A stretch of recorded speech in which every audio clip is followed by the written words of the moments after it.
Mr. Poilievre deliberately reached out and courted anti-women, far-right extremist groups to advance his political aims. This is absolutely unacceptable, unworthy of any Canadian politician. He needs to take accountability for it and apologize to women. Mr. Poilievre to come out publicly to apologize, denounce, and take some responsibility for the promotion of hate and violence to women in this country. He is running to be, he claims, Prime Minister, yet he continues to promote violence against women. And it's unacceptable, and we call on him to act now. That Mr. Poilievre needs to take responsibility for his actions. He needs to come clean with Canadians, and in particular women. And how does he possibly justify targeting groups that attract violent rhetoric towards women? And we have seen real-world consequences of this. I come from just outside of Toronto. The Toronto van attacker has associated with these groups. So the first consequence should be accountability for Mr. Poilievre. He wants to be a leader. It's time for him to act and stand up against this horrific action that he and his party have taken. What do you think of Mr. Poilievre's response to this so far?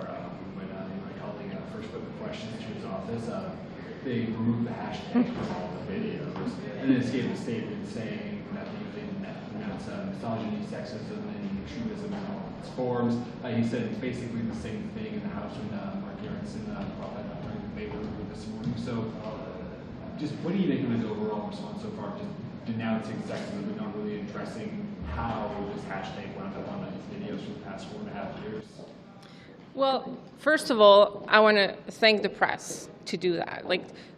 Because of the press, Poilievre and his team took those hashtags out of the les référencements, right? But it's been there for 4 years. So what happened the past 4 years? So he has to account, and it has to be made accountable for these actions. And he has to make sure that this will never happen again, but he has to apologize for Canadian women that actually feel like ourselves this morning, horrified and disgusted by that.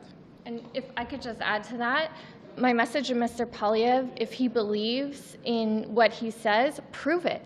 Take accountability, denounce it publicly, apologize to Canadian women, and ensure that anybody that is involved in these dark places on the internet that have very real-world consequences are never welcome in the Conservative Party of Canada. So to Mr. Poilievre, prove it.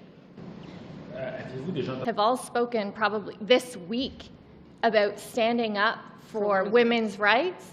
Where are they now? And maybe worry a little less about how woke people might be and stand up for the protection of women and stand up for within their own party about denouncing the promotion of violence, murder, and rape against women that is associated with these hashtags that Mr. Poilievre specifically targeted and courted for his own personal and political gain.